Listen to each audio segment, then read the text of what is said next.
All right, ladies and gentlemen, you are welcome to another great episode on your favorite political talk show, The Truth, with Ben Jokes. Now, as the rot and decay of Nigeria continues, the focus of the ruling class remains on emptying the treasury to enrich themselves and silencing dissenting voices in the process. The facts surrounding the arrest, or better still, the abduction of lawyer and human rights activist Dele Farotimi have become clearer. Mr. Farotimi was actually arrested in Lagos by policemen from Ekiti State, a move that completely violates the laws of the land. Tomorrow, when somebody calls Nigeria a zoo or a jungle, some people will come and say such a fellow is not patriotic. I have visited a zoo before many times, and creatures there showed more decency than many humans in Nigeria. The Ekiti Magistrate Court denied Mr. Farotimi bail and have now proceeded to remand him in custody until 10th of December. Many prominent Nigerians, including Peter Obi and Atiku Abubakar, have strongly condemned the treatment of Dele Farotimi and have moved to secure his release. But it was the words of Pat Utomi that I found most thought-provoking. He wrote, "I receive with much sadness the news of the arrest of Dele Farotimi, a strong voice for democracy in Nigeria. As one who survived assassination attempts under Abacha, I know where this points to, no matter the excuses, albeit civil and not criminal, that are being thrown up for his arrest. Such actions led us to call for international sanctions, which made the regime a pariah. It seems we are ready for that again." George Santayana warned that those who do not remember the past are condemned to repeat it. He's trying to say it was actions like these that made prominent Nigerians to rise against the Abacha regime and, took him up to the international communities. And I actually think it is time for prominent Nigerians to institute a case against TINUBU and his cohorts at the International Court of Justice. I don't know if it is possible to sue a federation or to sue a regime. If it is going to be the first of its kind, let them try it, because this is completely out of hand now. We are no longer running a democracy here, and global bodies who claim to be the global watchdogs of democracy need to look into this. But as Tinubu regime continues to focus on frivolities and human rights abuses, Nigeria continues to sink. News broke out that bandits have moved from kidnappings and abductions. They have now ventured into bombing. A terrible update of an explosion coming out of northern Nigeria. And just as Nigerians were yet reacting to that, another massive disgrace hit Tinubu. A very important foreign company yet again dumps Nigeria. Before I show you details of these updates, let me quickly show you these videos. The people, by the people, for the people. We define democracy, but then we never really ask what kind of people are we talking about here. So perhaps you can speak to what you hope to achieve for the people who are mentioned 3 times and democracy once in the definition of democracy. Well, let's suspend Abraham Lincoln's definition of democracy in Gettysburg and know that this is Nigeria, where the standards don't apply. Another form of government is called plutocracy. Plutocracy is government, which is actually perhaps what fits the government of Nigeria. We are practicing a plutocracy, not a democracy. Because who are the people that matter in Nigeria? They are the people with the means. And a plutocracy is government by rich people for rich people. So then, of course, you have another system of government that is called theocracy, which is that is a government by divine anointing. Only those who the state, the religion, the state and heaven are basically the same realm. Then you have a system of government that focuses on patriarchy or whatever. So there are all kinds of systems. We do not yet have the institutional capacity to live and align ourselves with the principles of democracy, where you're talking about one man, one person, one vote. Well, guess what? We are living in a society where the big man's mentality suggests very clearly that a driver and his oga cannot have Mentally, yes. And this is what you have seen now in the capacity of people with money to compromise the wishes of the people. So we are still a far cry away from the ideals of democracy being a government of the people, for the people, and by the people.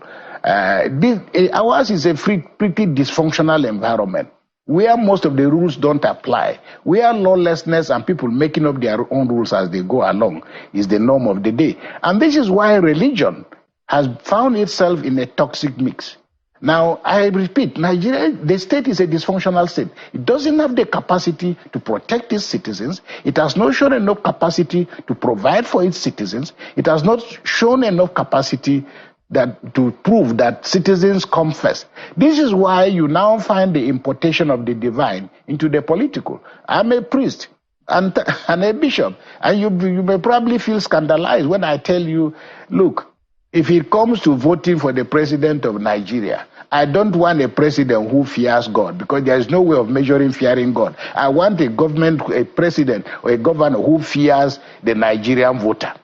Unless and until we get to that point, the fear of God will continue to be imported largely as a fraudulent excuse, for stealing elections, as a fraudulent excuse for governing badly, as a fraudulent excuse for not delivering, because somehow we've come to a point in which now, rather than Nigerians focusing on holding the feet of their leaders to account, they say, well, we live and for God, because somehow God will do it for us.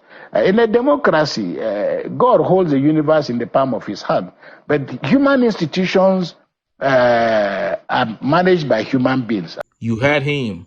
Now, Bishop Kuka months ago was at Aso Rock, and after meeting with TINUBU, he came out and began praising TINUBU before the press. He said TINUBU is a Democrat and a visionary leader. That was what he said. We warned him. We said, this thing you are saying, have you verified it very well? Months down the line, he's back here condemning the so-called democracy in Nigeria. He's now saying that democracy does not exist because he has seen with his eyes that all the names he called TINUBU were totally far from what the man is. He now agrees with us that there is no democracy. What I expect men like Bishop Kuka to do is to rise against TINUBU the same way prominent Nigerians rose against late Sani Abacha. Democracy is not about wearing agbada. Once the tenets and the basics of democracy, like free and fair elections, are not followed, once there is no freedom and rights of individuals, then we have no democracy. What we have is a military regime. And I strongly believe that prominent Nigerians from north, south, east, and west have to rise against TINUBU and approach international bodies formally the same way it was done under Abacha. Point blank, period. Now, in the next video here, the Senate suspends further deliberation on the tax reforms bill after another heated session at the Senate. See the video. Before the introduction of these bills, we know we've been faced with several problems, insecurity that we've been trying to solve, the president has been trying, and we'll also be working with him to solve issues about our economy, which is in line with global economic problems that have been trying to solve. And we also agree that we shouldn't allow any other thing to come in to aggravate the problems of our country. It's on this note that has been agreed by the executive and also by us that there should be a forum that will sit with the judiciary so that we can sit down and sort out all these problems. The Attorney General, the Attorney General, I said not judiciary, the Attorney General, I'm sorry. The Attorney General of the Federation, so that we can sit and look at all the areas of disagreement and resolve them for the interest of this nation. It is therefore proposed that by tomorrow, there will be a meeting with the committee that we've set up here and the leadership to sit down with the Attorney General to look at those issues and resolve them. It's on this note that the Committee on Finance that the bills have been referred to should halt action on public hearing and other issues until we resolve these issues. So by tomorrow, the committee shall sit with the committee that has been set up here, which I'm going to read the membership, by one tomorrow, I think by 12 noon tomorrow, so that we can see all these areas and resolve them for the interest of our nation. You heard that.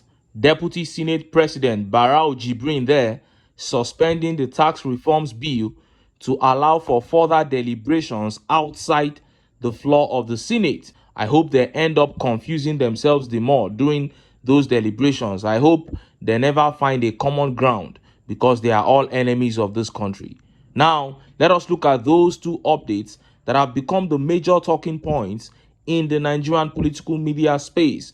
First is that terrible update of an explosion orchestrated by bandits. And next is the update on the exit of another top foreign company from Nigeria. The company is actually Netflix. They are exiting Nigeria, and this is a mega blow on the entertainment industry. Let's start by taking that update on the explosion coming out of northern Nigeria. Look at how the papers reported it. Bombs planted by terrorists on major Zamfara road kill at least 6 passengers, injure others, reporters. Bombs planted by terrorists, locally dubbed as bandits, have killed 6 persons while injuring 8 others in Zamfara state. The bandits on Wednesday planted a fresh set of explosives around Mailamba axis along the Dansadao Gusau Road under the Maru local government area of Zamfara state. The explosives led to death of travelers who were plying that route, Channels TV reports. It was reported that the lifeless bodies were seen by the roadsides as a result of the incident. Residents of Dansadao explained that the suspected terrorists planted the explosives along the road that connects Dansadao to other parts of the state. Abdullahi Dansadao, a resident of the area, said a Volkswagen Golf 3 vehicle stepped off the planted bomb and exploded, killing 6 persons and injuring 8 others. It was this morning one Golf 3 vehicle stepped on the bomb and exploded. We have 6 bodies here now and 8 others sustained injuries. The vehicle was destroyed completely. Confirming the development, the commander of 1 Brigade Nigerian Army Gusau, Brigadier General Timothy Upurum, while confirming the incident, said he instructed troops of Operation Fansanyama to the scene of the incident for assessment. This was what I heard too, but I don't have details. I have instructed the troops to go there for assessment, he said. Bandits have continued to terrorize Zamfara, with many killed and several properties destroyed by their actions. You heard that. Bandits have graduated from kidnapping to now planting explosives. They planted them along the roadside. Only one has exploded yet, and 6 people are dead, 8 injured. Who knows how many more have exploded ever since this one happened? Who knows how many more lives have gone? All these things are happening in this country, and all TINUBU cares about is to be drafting how to collect more taxes from Nigerians, how to move taxes to Lagos, so that he can use his company Alpha Beta to be collecting taxes to enrich himself more. What does this man still want? And before you open mouth and talk, his wife will say they don't need Nigeria's money. They are comfortable. But look at what you are doing. All these things going on, and all APC is focusing on is arresting Dele Farutimi, focusing on frivolities.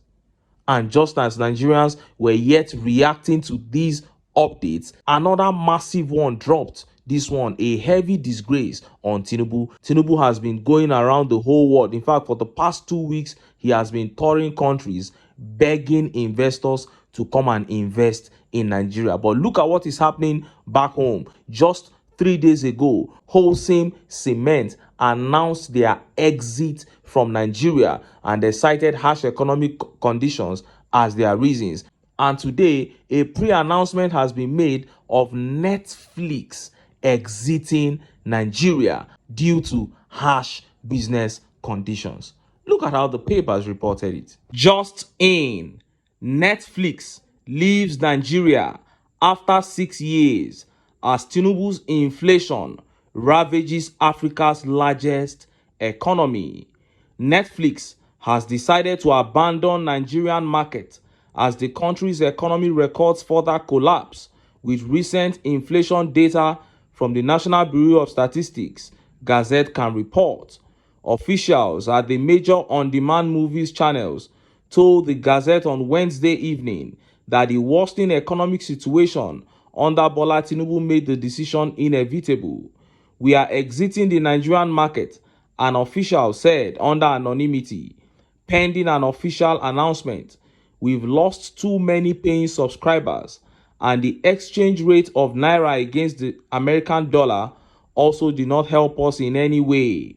The development came barely 6 years after Netflix entered Africa's largest economy with the production of Lionheart, which was touted as heralding a new era of high-quality cinema production in the country. Since 2018, the Nigerian Nollywood industry has cheerfully embraced Netflix, which helped spread Nigeria's creative work to a global audience. Although the company has also reported a downward trend in subscriptions in other markets, it has persevered until now, with Nigeria appearing to be the first major country to lose the premium entertainment the US-based company offers. And look at how Nigerians reacted. Let's take a few tweet reactions. There were thousands of reactions from Nigerians. You can, of course, imagine the kind of reactions that will come up with this kind of update. Netflix being a widely embraced platform in Nigeria. These guys have given so much, they've invested so much into Nollywood, and so many Nigerians have benefited a lot, but now they are withdrawing everything. Look at how Tinubu and his cronies are destroying everything that Nigerians have suffered to build. And Life Issues here says, does this man have a functional brain and mind at all? Companies are exiting our country, and he would have sensed the cost and acted upon it. Well, what do you expect when you elect a known drug lord who forfeited thousands of dollars in the USA over drug trafficking into power? Who knows if he is under the influence of drugs and lost his senses of reasoning? And this tweet from Frank EO here says, "I'm waiting for some Agbado Corn Nation to come up with they couldn't compete with the Roku TV." That was the initial thing they were saying. Anytime a company exits Nigeria, Bayo Onanuga will come up and say it is because they cannot compete. The free money other administrations were giving them, Tinubu is not giving them. That's why they are exiting. But when they began to exit on every Eke market day, he became dumbfounded and he couldn't speak anymore. And this tweet by Shaibu Sam says, "Very soon we will be left with ourselves." That is it. Everybody avoiding Nigeria like a plague. And Kairos here says, "It is expected. You can't put a crown on a clown and expect a king." That is just it. And this tweet here by Omar Akin says, "Nigerians don't know exactly how much this economy has been affected. How many people can afford to pay monthly subscriptions for Netflix? Do you think it is by mouth or population without money?" That is it. Nigeria will continue to pride itself as the giant of Africa because of our population. Now you have population that alone cannot attract investors because your people are poor. They cannot pay for the services that investors have to offer. And investors have seen that.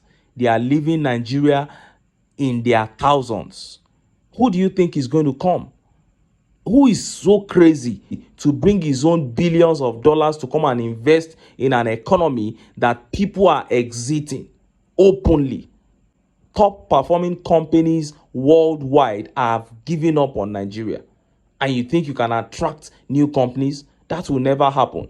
Buhari spent 8 years trying to use propaganda and travels to attract foreign investors. He failed woefully, and Tinubu is on that path of failure. Arrest Dele Farotimi all you want. Do your best to silence opposing voices, but this is what you get: a sinking ship. But who suffers? It is Nigerians. And that is why we keep telling Nigerians that for them to still have a country in the near future, they must put their sentiments aside, come together, unite, and get the APC out of power. But until then, make I still enter town. Make I go get some ogbonge political news wey una go like. Why? Because because of una na I dey here, so don't go away, don't go.